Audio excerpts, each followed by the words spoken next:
Today's daf we're going to learn is Ketubot Daf Nun Aleph. I will remind everybody that we're starting back up on the Zoom on Sunday morning at 7:15. So I hope to see many of you there. And as usual, the shiur will be posted this time a little bit later than usual because I'll be going back to the normal schedule as it was before summer vacation started. Okay, wishing everyone also a Shabbat Shalom and a Chodesh Tov. Today's daf is sponsored by Sivya Ross Korn for the Refuah Shlema of her father, Shlomo Yeshaya ben Sarat Zipporah. My father has always inspired me to learn and has himself finished 3 cycles of Daf Yomi. May he go from strength to strength. We're going to get started with Hu Yatom V'Yatoma. We were talking about cases of feeding the girls from the movable property. And is that allowed? Is it not? We seem to say most opinions said you can't, you're not supposed to take it from movable property, only from land. However, there were those who tried to. There were those who got upset at those who tried to. There are opinions that are permitted, but it seemed to be that the overwhelming majority or the overwhelming psak was more in the direction of only from land. Right? And this is when the father dies and there's inheritance left. So the men inherit the land and the movables, and the women get fed from the land. Okay, but not if there's only movable property left. So there was a case of a yatom v'yatoma, 2 orphans, da'atu the kamei de Rava. So the same, seemingly brother and sister that came before Rava. Amar luhu Rava, ha'alu liyatom b'shvil yatoma. Give enough food for the orphan, the boy, in order to feed the girl as well. So again, we see this intent of helping, despite the fact we're going to see here that there was only movable property. Amar le Rabbanan Rava. But aren't you the one who said only from land, not from movable property? Bein lemizone, whether it's for food, bein lektuba, whether it's for a woman to demand her ketuba money, bein right from the estate, bein leparnasa, or for, as we saw, parnasa meant for the dowry. So all of those can only be collected from land according to you. So how could you be possibly saying, give this girl money for food, right? Again, he said it in a little bit of a strange way, but give enough food for the boy to be able to feed the girl as well. Amar lahu, he said to them, now you might not like this comparison, but again, it shows creativity in coming up with a solution.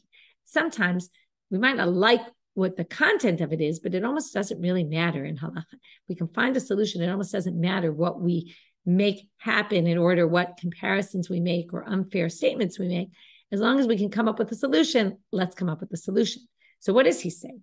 If the boy wanted a maidservant to serve him and do his household chores, well, milo yavinale, we'd have to give him food to feed her as well. So, koshken hachadi katarte.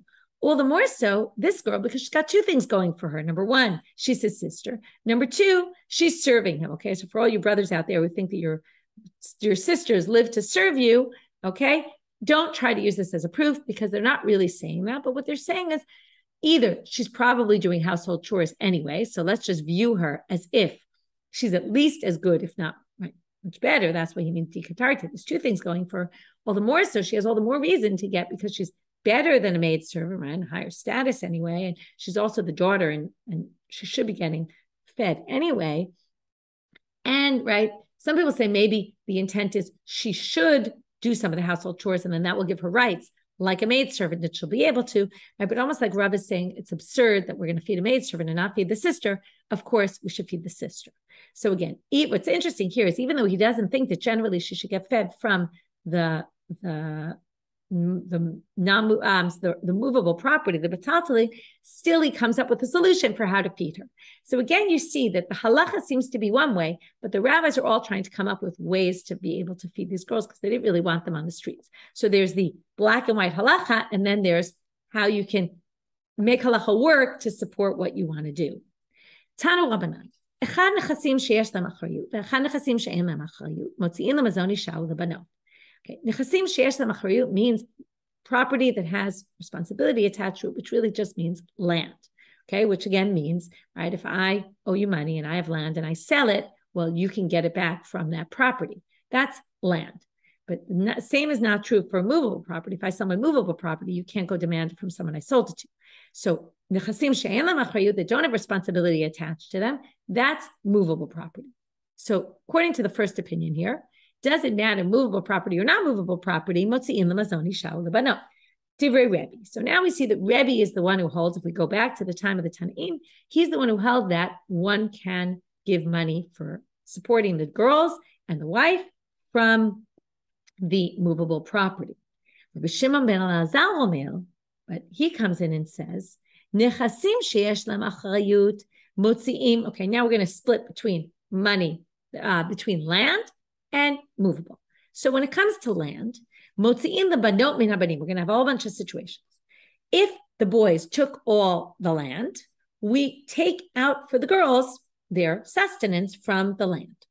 Ulibanot min habanot. Let's say there were a bunch of daughters, and one daughter took all the money, or two of the daughters, took for their sustenance, but they didn't leave any for the other girls. Or they, let's say, inherited because there were no brothers, and they took more of the inheritance and didn't leave for the other daughters. So then we can, if it's property, we're going to take, right, to make sure it's even. We're going to see that for movables, this is the same thing. Ulibanim min habanim, same thing if one of the boys or two of the boys took more than the other boys. So we have to take it out of their hands and split it up evenly. Ulibanim min habanot. If there's a lot of money and the girls took it all and said, we need this for our food, but there's enough to go around for food and for the boys, food for the girls and then for the boys. So again, the boys can take it back and say, listen, you get your food, but we get the rest of it because we inherited it. The only case that someone can't take out of someone else's hands is the boys can't take from the girls if there's not enough money. If the girls took the money and said we need it for food and there's really just enough money for them for food, then they get it all and the boys can't take it away from them. And this is the important part for our purposes. If it's movable property, if some boys took the movable property all for themselves and didn't share with the other brothers, they split it evenly. Same thing with the girls. And the boys can take from the girls. If the girls took it and said, we need this for our food, since it's movable, it doesn't work. The boys can just take it away from the girls. Right? But the banot can't take away from the banim. If the banim took all the money for themselves and didn't give for the girls to sustain them from the movable property, the girls can't demand money. Because again, Rabbi Shimon ben Elazar clearly holds girls can't get their food, their sustenance from movable property, only if there's land. And generally we have a principle that when Rebbe disagrees with somebody else, we hold like Rebbe, if it's individual versus individual.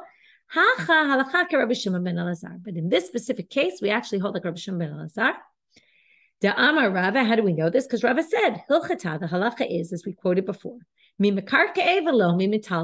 only from land, but not from movable property.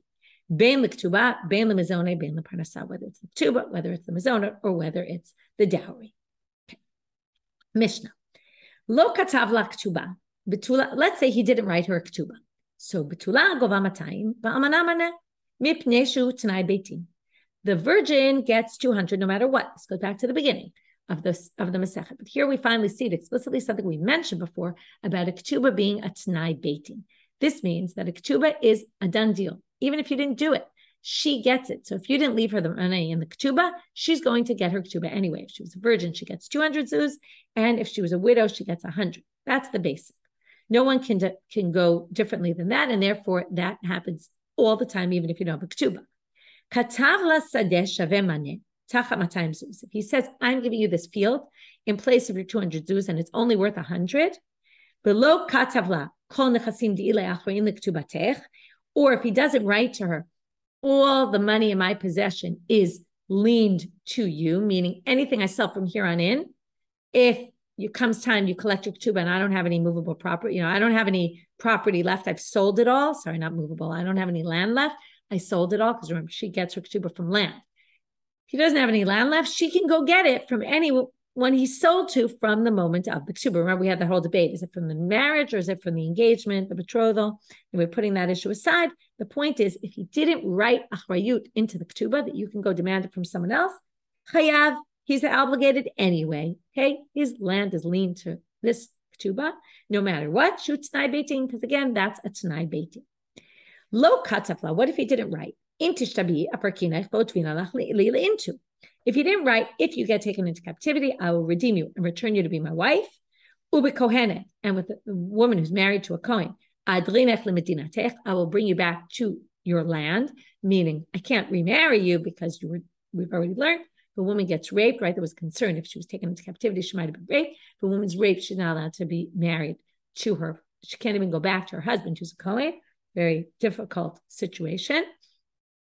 But he is still obligated to redeem her. So if he didn't write that and stipulate that in his Ketubah, in her Ketubah, chayav, shutznai beitin. Again, the responsibility of the husband to redeem his wife if she gets taken into captivity is a given, even if he didn't write it in.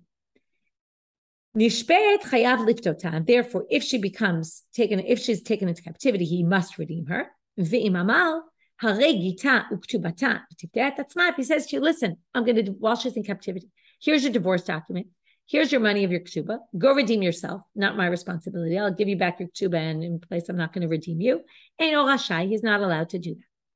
Lakta, if she gets sick, chayav l'raputa. He has to pay her doctor bills.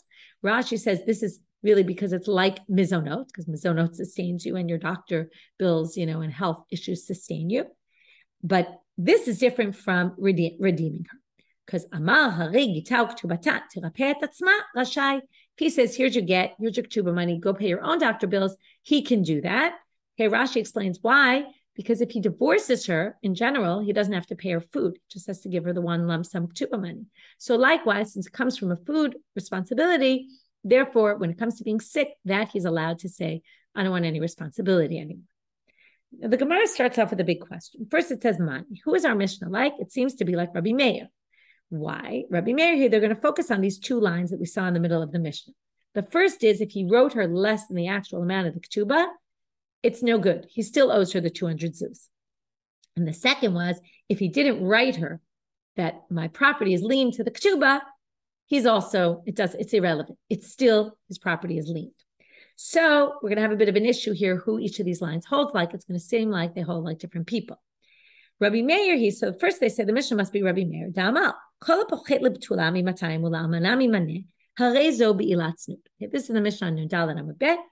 Rabbi Meir says anyone who gives a betula, a virgin, less than 200 zuz, and a widow less than 100, it's like he's sleeping with a woman who's not married to him. Okay, it's licentious behavior. It's not appropriate. He basically owes her this money. So that sounds like our Mishnah, which said if he promises her less, it doesn't matter. She's still given the 200. And Rabbi Yehuda, if you want to say it's Rabbi Yehuda, Ha'amal, Rabbi Yehuda says also there, Ratza kotev lebetula shtar shel 200. V'hi kotevet hitkabalti mimcha maneh. He could write, if he wants, he says, I'm giving you 200 in the ketubah, and then she writes a shoval, which is like a receipt that says, I received already 100. Now, this is even if she doesn't receive 100. She's basically saying, I don't care about 100 of it. I'm willing to take less. What you call mochel. She's mochelet. She basically says, it's okay. I'll take less. So he committed the whole 200, but she says, I'll take less. Well, that works. Ula almana maneh, or alternatively for a widow, he could say, I'm giving you 100, and he kotevet, she writes, hitkabalti mimcha 50 zuz. She writes him a document that says, I already got 50, in which case he only owes her 50. According to Rabbi Yehuda, it seems like you can play around with the money. Okay, maybe in a bit of a creative way, but you can. So it sounds like the Mishnah doesn't go like Rabbi Yehuda, because the Mishnah seems to say, no, you have to give her 200 or 100. You can't play around with those numbers. However, Amos Seifa, the next line of the Mishnah, Katavla Sadeh Shaveh Matneh, Tachat 200 zuz. V'lo Katavla Kol Nechasim Di'ili, Achayim L'Ktubateh Chayav, Shutnei Beitik. But if he doesn't write, my property is linked to this commitment, then, right, what does it say? It doesn't make a difference. The property is linked. So that, Atan Rabbi Yehuda, that holds like Rabbi Yehuda and not like Rabbi Meir. We're going to prove that right now. And then we're going to be stuck because the first line holds like Rabbi Meir and the second line holds like Rabbi Yehuda, and the first line doesn't hold like Rabbi Yehuda and the second line doesn't hold like Rabbi Meir. So how does that work out? So that line, Atan Rabbi Yehuda, Ta'amal, Achay, Sofer. This is a very important line that we're going to see a lot of Shas, which is if you don't put acharayut means the responsibility, the fact that my property is liened to this loan, whether it's a loan or whether it's any financial commitment, you don't write it. We call that ta'ut sofer. We assume it was a mistake of the sofer, and the sofer should have put it in, and it's as if it's in there because every loan that you write, okay, if I take out a loan a verbal loan. We never write anything down. I can only take it from your free property. Free property means whatever's in your possession right now. So if I take out, if I loaned you money and it was all oral agreement, when I go to get the money back, if you don't pay me back, I can go in and take it from your land, but only land that's in your possession. I can't take it from lien property. But once I write a document, even if I didn't say, okay, we wrote a document about the loan and I owe you, and I wrote, I loaned you money and you owe me by this date. If that date comes and you don't pay it back, I can go demand it not only from your property, but let's say you sold your property to someone else, I can go demand it from their property. That's called nechasim mishuabadim. Okay, liened property. But comes Rabbi Yehuda and said, even if it wasn't written in the document that your property is liened to the loan, I can still demand it from those people because we assume that the sofer just forgot to write it. Every document that's written has that in it. Okay, and that matches our Mishnah. But that's Rabbi Yehuda, and it's not Rabbi Meir. Rabbi Meir, Hamal achrayut lav ta'ut sofer. Rabbi Meir says it's not ta'ut sofer. It's not. How do we know? It says in the Mishnah in Bava Metzia, Masah shtarei chov. Im yesh b'machrayut nechasim lo yachzir shebeit nifraim mehen. If we find an IOU on the street, now normally I loaned you money, I keep it in my possession. If you pay it back, you're going to take that document so that I don't try to demand the money again. So let's say we find it on the street. Now, it either fell from me or it fell from you. We don't know who. Someone didn't do a good job watching it. Now, theoretically, let's say you agreed that you didn't pay back the loan. So theoretically, it would make sense that I get it back and I can demand the loan from you. So comes this Mishnah and it says, if yesh b'hem, we're going to distinguish between yesh b'hem achrayut nechasim and ein b'hem achrayut nechasim. Im yesh b'hem achrayut nechasim, if it's written that the property is liened, lo yachzir, we don't allow. Why? Shebeiti nifraim mehem, because the court can insist that if it has lien property, then the court can demand that money. Let's say you sold land to somebody else. They can demand that land from somebody else. Now, in this case, let's say you already paid back the loan. It could be that you and I decided to do a conspiracy here. I said, look, we'll drop the shtar on the street. You'll claim that it was in my possession, even though you already had it back. And you'll say, right, I never paid the money back. Now, why would you do this? Because you don't have money anyway to pay back. So we'll go to court. The court will demand it from the buyer. They'll take the land from the buyer and you and I will split it 50-50. Okay. Now, the buyer does have some rights to try to demand money back for it, but maybe I want the land back and I'll pay the money, and I'm happy to get the land and you're happy to get your land back. So it could be that we would do this kind of thing and lie. That's why we don't give it back. But if it didn't have any property lien to it, which meant, according to this, we're going to see, achrayut is not ta'ut sofer. Okay, this is going to be Rabbi Meir. Okay, then I can only demand that money from you. So if you admit that you didn't pay the money back, it must be you really didn't pay the money back, because otherwise I'm going to demand the money from you, and it's going to only come from your possessions and not from anybody else's. So if it didn't say that it's connected with lien property, yachzir, we can give it back to me. Because the court can't demand it from anyone other than the borrower. Divrei Rabbi Meir. So that clearly indicates that achrayut is not ta'ut sofer. Either it's in there or it's not in there, and that makes a difference. If it's in there, we can take it from lien property. If it's not in there, we can't take it from lien property. The chachamim, the rabbis disagree and say either one can't be returned, because the court can get it in either case, because the chachamim hold like Rabbi Yehuda holds, which is we assume any document has achrayut, has liened, right? The property is liened. So back to our question. Reisha Rabbi Meir v'Sefer Rabbi Yehuda. Again, the Reisha, which said that if you tried to give her less money, it doesn't work. There's no such thing. That's Rabbi Meir. Rabbi Yehuda said there could be such a thing. She could admit that I gave some money. She could claim, even though it's not true, she could just claim I'm basically giving up on half my ketubah if she wants. And the Seifa is Rabbi Yehuda that seems to indicate lien. It's going to be lien to the ketubah, even if you didn't write it. And that clearly doesn't match Rabbi Meir. The chitem is always, and if you want to say, we're going to reject this answer. If you want to say kula Rabbi Meir, the whole thing's Rabbi Meir. The shani le Rabbi Meir being ketubah l'shtari, maybe he distinguishes between a ketubah and a regular document. Umi shani le, in other words, when it comes to a loan, maybe he'll say achrayut is not ta'ut sofer. It's not a mistake. It was specifically not liened. But when it comes to the ketubah, all his possessions are always lean to a ketubah, which would theoretically be a good answer. But there's no way Rabbi Meir distinguishes, and we're going to prove right now from a Braita. Doesn't say it's Rabbi Meir, but it's going to be clear from the context that it's Rabbi Meir, and it's not going to distinguish between ketubah and all other documents. And then we'll say, you can't say Rabbi Meir says that. The Hatanya, doesn't it say in a Braita, Chamisha govim mina mechorerin. There's 5 people who can demand their payment back only from free property. Free property means property I didn't sell to anybody else. Or in the case where I told you I loaned you money, it's property you didn't sell to anybody else. I can only demand from you if you didn't sell to anyone else. But if you sold, I wouldn't be able to get it. What are these? Ve'eluhen, perot v'shevach perot. Okay, this is a bit of a complicated case. A had money. Okay, I had money. I sold it. You stole it from me. Okay, you stole the money. Then you sold it to somebody else. So now that somebody else invested in the money, in the property, and there were proceeds. And then you have to give back the land because you stole it. We find out that you stole my land. You give me back my land. Now, the person who invested the money, and first of all, also bought the field, so he's going to go back to the robber, say, give me my money back, and give me the money that I invested in and all the proceeds that came out of it, right? The fruits that are growing now. So that is perot and shevach perot. Shevach perot is the extra money I invested in, and the perot are the proceeds. So that is something that doesn't have a set amount. And therefore, when I go to demand it, when you go to demand it from, or whoever, you were the thief, when the person who bought it from you goes to demand it from you, they can't demand it from land you sold to other people. Can't be from liened property. Because lien property is only for things that have a set amount. Like if I loaned you money and then you sold your property, well, that person should check, do you have any loans outstanding? And they'll see exactly how much money you owed, and then they'll understand what risk they're taking. But they don't understand what risk they're taking if there's not a set finite amount of money.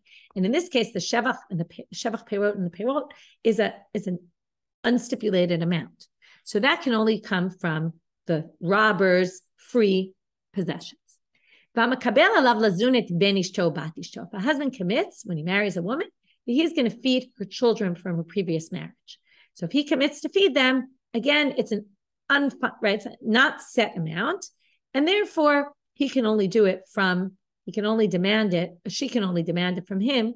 And let's say, right, she needs to demand the money. He wasn't paying it. She can only demand it from free property of his and not lien property. Get chov she'en bo achrayut. Get in this case doesn't mean a get, it means a shtar. A get is just a document, and a get is a synonymous word for document. A document of a chov, okay, a creditor's document, she'en bo achrayut. Okay, so like a document of a loan that doesn't have achrayut in it. Okay, so that can only come from free property.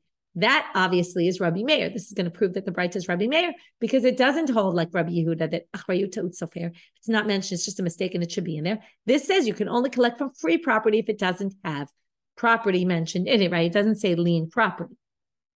And here's the important part. Once we say it's Rabbi Meir, well, ketubat isha she'en ba'achrayut. If you have a ketubah of a woman and it doesn't say you can take it from my lien property, then again, right? She can't demand it from lien property, only from free property.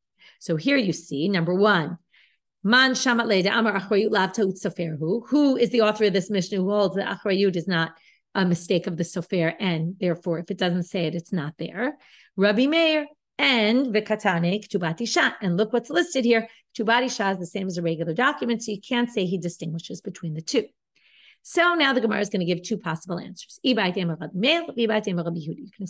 according to Rabbi Meir. You can also explain according to Rabbi Yehuda. You could say like this.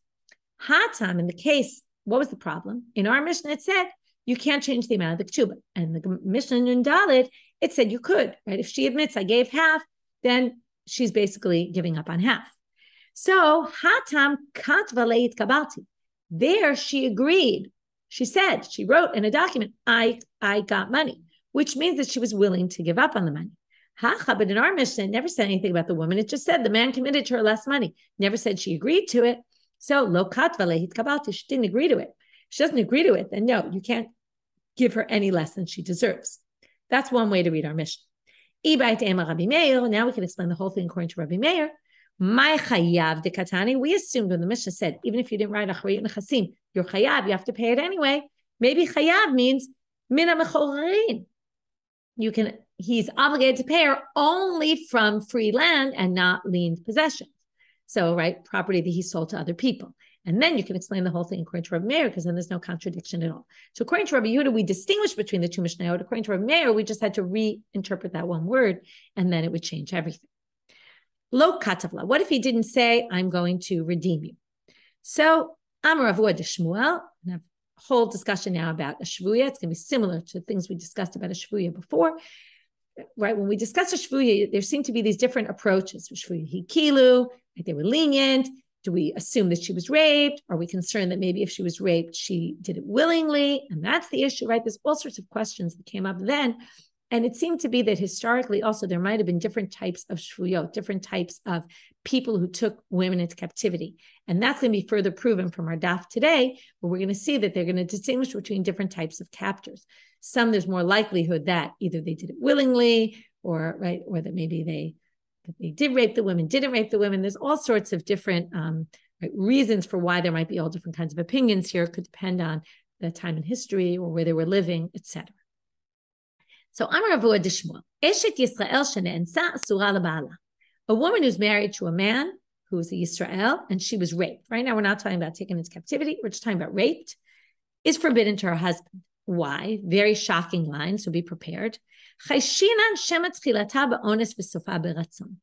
worried that maybe in the beginning he raped her and forced it on her, but in the end, he was able to get her excited and she actually did it willingly. Now, it's hard for us to imagine this kind of thing. Although, if you think about date rape, when people talk about, right, it's in the end, the man will say, what are you talking about? You did it willingly. And she'll say, but you forced me to do it. Maybe in the end I enjoyed it, but you were forcing me to do it. Right? I didn't want to do it in the first place. Then maybe got caught away, swept away in the moment. Again, right, we all know it's a very tricky line. Right? When you think of rape, right, not what we call date rape, something different, right? When you think of rape, you think of, of course the woman wasn't interested, but maybe what they're talking about here is maybe more like a date rape type of thing. Okay, and then if she did it sefo b'ratzon and she was already a married woman, well, then we forbid her to her husband. But thankfully, okay, it's not just that we're kind of bothered by this Avua de Shmuel. What do you mean the woman was willing? Comes Rav and he questions Rav Avua de Shmuel from our Mishnah. Eitive Rav Avua de Shmuel. How could you possibly say she's forbidden to her husband? Look at our Mishnah. Im tishtabai afrakina lach votvina lach leintu. Right? What's it supposed to say in the Ketubot? If you are redeemed, so if you get taken into captivity, I will redeem you and I'll bring you back to be my wife. Now, aren't we concerned with the shvuya that she was raped and then maybe she was willing also? So Ishtik, he didn't know what to answer. When he didn't know what to answer, Kare Rav Alei, Avua de Shmuel, he said about Avua de Shmuel, he said the following pasuk from Eov. Sarim atzru b'milim, the officers stopped their words, v'kaf yasimu l'piem, and they put their hands on their mouths to stop from saying something, meaning, I know you have an answer, but I see you prevented yourself from giving the answer. To which the Gemara answers, my ilay l'meimar, what could he have said? So they say, b'shvuya hikilu, you could have said, in a shvuya situation, we're lenient, because it's not like we know she was raped.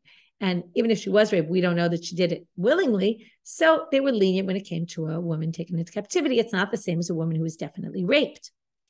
Ulavua de Shmuel, now the Gemara says, wait a minute, but we know from the Torah, which we'll see soon how we know this, but we know from the Torah, honest Deshaya Rahmana, that a woman who's raped is allowed to go back to her husband, right? You must have been thinking, we've learned before, of course she can go back to her husband. Only to a kohen she can't, but to a regular husband she can. So they say that when the Torah permitted a woman who was raped to go back to her husband, you're always worried that she's going to be willing in the end. So how would you ever have a case that according to the Torah, the woman does go back to her husband? It would have to be, and there's witnesses that saw her screaming from beginning to end, right? Which again, you have to wonder who was watching this and why did they stop her? And how could there be a situation, right? How many situations are there where you hear the woman screaming from the beginning to the end? So anyway, that would be his case. If you're bothered by Avua de Shmuel, don't worry, because Pliga de Rav. This disagrees with Rava, as Rava says, the Amar Rava, and this is how we hold. Very interesting approach, the opposite extreme. Kol shetchilata ba'ones v'sof b'ratzon. Forget about Avua de Shmuel, who says we're concerned that maybe she did it willingly. We don't even know, and yet we're going to forbid her anyway out of concern. He says even if it started off as rape, but eventually she was seduced into wanting to do it, being a willing participant, afilu hi omeret, even if in the middle she says, hanichu lo, leave him. This crazy line. If he hadn't started up with me, he's so harto, I would have hired him. Okay? I would have paid money to do this. Like that's how much she was interested in him at that point. Even though she was initially raped, muteret, she's still permitted to go back to her husband. My taima yetzer albasha. The idea is that he must have excited her so much that she was willing to make some sort of crazy statement, which shows that, right, even if she makes that crazy statement, and even if she doesn't, if it started off as rape and he forced her, start off forcefully, even if in the end he seduces her to the extent that she's a willing participant, we still view this as rape and that she was not willing. Okay, we view it from the beginning. Very interesting approach. And if you notice, we actually hold this way. Okay. Tanya Kavatei de Rav. So now we're going to bring a bright to support Rav, and that's why some people say we hold like him because there's bright to support his reading. Vihi lo nitpasa asura. Now we're going to get to the pasuk where it talked about this woman who was raped. A woman who committed adultery.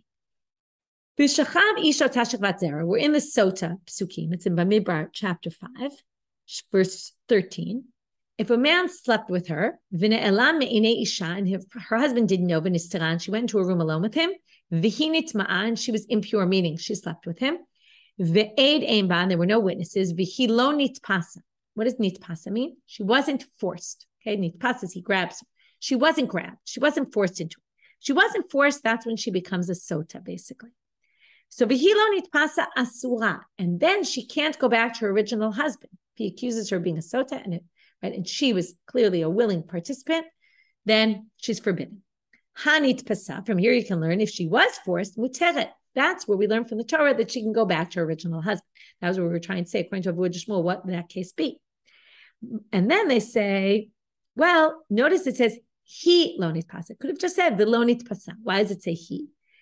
Well, it must be coming to exclude a particular case. V'yesh lacha acheret. There's another woman though. She'af al pi shehi nitpasa. I'm sorry, shelo nitpasa. Even though she wasn't forced, muteret. She'll still be permitted to her husband. Ve'ezo. What's that case?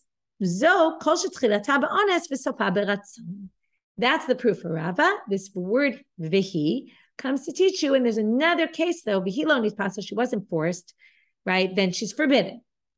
Well, there's another case where she might not have been forced and she's still permitted. And who's that? Well, it's where she was forced in the beginning, but then she did it willingly. She's still not going to be forbidden to go back to her original husband because we view that as forced.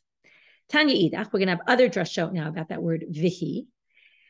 Vihi lo nitpasa asura, ha nitpasa muteret. They all start the same way. She wasn't forced, she's forbidden. She was forced, she's permitted. V'yesh l'cha acheret, and each one's going to say, but there's some exception to some rule. She'af al pi shenitpasa asura. Even though she was forced, she'll be forbidden. Who's that? Ezo, zo eshet kohen. That's the woman married to a kohen. Where even if she was forced, though, he lo nitpasa, but there is one that's right nitpasa that was forced that's going to be forbidden, and that's the wife of a kohen. Third drasha. This comes in the name of an emora, but an emora who quotes a Tana. The other two are Tannaitic sources. Amar Rav Yehuda Amar Shmuel Mishum Rabbi Yishmael, in the name of Rabbi Yishmael, v'hi lo nitpasa asura, ha nitpasa muteret. Right? She wasn't taken forcefully, she's forbidden. But if she was taken forcefully, she's permitted. So far, that's the same. V'yesh l'cha acheret she'af al pi shelo nitpasa muteret. Even though she wasn't forced, she'll be permitted to go back to her husband. Ezo, this is a stranger case. Zo shekidusheh kidushei ta'ut. This is a woman. Rashi explains, right? Well, I'll give you the simple reading is her marriage was a marriage of mistake. Okay, but it's not exactly that. Rashi says the marriage was given with a particular stipulation. The stipulation never happened, the t'nai. Okay, it was all t'nai. It never came true. But they say here, afilu benam or kavak tefa, even if she has a son over her shoulders, meaning she was married to this man, betrothed him upon condition. The condition never came true, but she went through with the rest of it anyway. She has a son even on her shoulders. Because she can just walk out of the marriage and say, we were never betrothed in the first place because, right, the condition never came true. Since that's the case, it's like she's a non-married woman, which means if she ended up having a relationship with someone else outside of marriage, it doesn't really matter because she wasn't ever married to the first person. So the second person isn't really considered adultery because she wasn't married. And then that doesn't, right? She's only forbidden to her first husband. In this case, she can go back to her original husband, right? And even if the t'nai never came true, right? She can go back to him. It's a bit of a strange thing. How she can be married to this person when the condition never happened. But basically, she can go back to her original husband because it wasn't really considered adultery because she was never theoretically really considered married to the husband, even if they actually have a child, which is a bit of a crazy situation. Okay, Amar Rav Yehuda. Now Rav Yehuda brings up another thing. Hane nashe degan vu ganave. If they were kidnapped, sharian leguvlayu, they're permitted to go back to their husbands. Amar le Rabbanan le Rav Yehuda. Aha kamitam yan lehuna mimatyan lehuna nahama. But don't we see they're giving them bread and food is always considered like that leads to sexual, they have a relationship, right? Might cause something else. It shows a closeness. So machmat yira, they said, no. These women who were kidnapped, who were making bread for their kidnappers, it's only because they're scared of them. But they're giving them arrows. We see they're giving them arrows and they're helping them fight their battles, which you would think if they really want to get out of it, they won't help them fight their battles. They'll want them to get destroyed so that they can get out. Well, machmat yira, again, they're just scared of them. So in other words, they basically try and say, no, these guys who kidnap, they're not kidnapping to rape these women, and the women aren't doing it willing. Anything that looks like a willing sign, maybe they want to be with these men, it's only because they're scared of them. To which the Gemara points out, though, vadai, but it's definite that if shapkinu va'azlam minafshayu asiv, if they leave them, meaning if the kidnappers let the women go and the women come back to them willingly, then of course we're going to forbid them. In other words, if something really develops and it's very clear, then we'll suspect them. But other than that, we don't suspect them. Again, this is getting into, could be when they kidnap them for ransom, they don't really want to rape them because they want the husbands to take them back. And if they rape them, the husbands might not want them back. So they want to keep them in a good shape so that the husbands will actually buy the women back because they're in this for the money. Tanu Rabbanan, shvuyei malchut harehen keshvuyim, genuvei listut einan keshvuyim. So now they say, people taken into captivity from the kingdom are like shvuyim. 1 second, right? And they're permitted to their husbands. But if they were stolen by kidnappers, they're forbidden. So now they say v'hatanya ibcha. Isn't the opposite said? So we basically have two different versions. Okay, whether the kingdom is more likely to rape them or not, or whether, again, we don't know exactly what this is. The Gemara is going to resolve it. Malchut lo kashya. We can say, oh, don't worry about the malchut, that we have one version that says they're forbidden to their husbands, one version that says they're permitted. Haba malchut Achashverosh, haba malchut ben netzer. Achashverosh was clearly not going to marry most of these women. He just had relations with all these women, but right, Esther got lucky, but most women didn't think there was a chance he was going to marry them. There were tons of women that were up for the challenge. So therefore, if that's the case, they must have been forced. The only reason they would do it willingly, assumption of this Gemara, is so that they can be chosen as queen or as leader. But that's really not going to happen with Achashverosh. It's actually funny because it did actually happen with Esther, but the assumption is the average woman really didn't stand a chance. But Malachut ben Netzer, who we're going to see was a bandit, okay, listing is bandit, even though here we're talking about kings, but he was a bandit that, according to Rashi, he conquered a bunch of cities and basically became like head of the city. So in that case, he was a much smaller leader than Achashverosh. And because he was a much smaller leader, there was actually more of a chance. So it could be there the women went willingly in the end. And therefore, again, if they're just raped and forced, they're allowed to go back to their husbands. It's only if they were raped and were willing participants in the end, right? Again, depending on, you might say they weren't forced at all. They did this willingly because they wanted to sleep with this Ben Netzer guy so that they could be, have a position of power. They thought they stood a chance. Then we would forbid them to their husbands. Listud lokasha, the bandit on the bandit, right? Again, one said the bandit is like a woman in captivity that we don't have to worry. And one said it's not like a captivity and we would forbid her.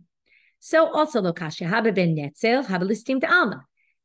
There's regular robbers who are low lives. No woman's going to want to be with those guys, but maybe she'd be wanting to be with this Ben Netzer, who was a very powerful one. To which the Gemara asks an interesting question. Ben Netzer, according to your two answers, Hatam karele melech, hacha karele listim. You called him a king and you called him a bandit. Which one is he? In gabe Achashverosh listim hu, gabe listim da alma melechu. It all depends who you compare him to. When you compare him to Achashverosh, he was really just a bandit. You compare him to other bandits, though, he was like a king because he ruled, right? So he had both things going for him, and that's why you can use him as the answer in both cases. Okay, that's it for today. We're going to continue about the daughter of a Kohen starting in tomorrow's daf. Okay, we'll leave the last line in a bit for tomorrow.